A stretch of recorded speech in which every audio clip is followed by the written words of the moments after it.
Naging mapayapa sa pangkalahatan ang pagdiriwang ng mga Pilipino sa bagong taon, ayon sa Philippine National Police o PNP. Sa report ng Philippine News Agency, as of January 1 ng alas 6 ng umaga, walang naitalang malalaking krimen ng Philippine National Police, maliban lang sa mga nasugatan ng paputok at ilang kaso ng indiscriminate firing. Ayon kay PNP spokesperson Police Brigadier General Jean Fajardo, 27 ang kaso ng indiscriminate firing kung saan 5 ang nasugatan habang 21 suspect naman ang naaresto.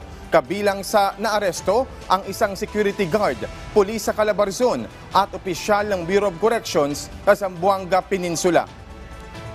Nakapagtala rin sila ng mahigit 1,000 kaso ng paggamit at pagbebenta ng paputok. Sa kabuuan, nasa mahigit 593,000 na illegal firecrackers ang nakumpiska na nagkakahalaga ng mahigit 3 milyong piso.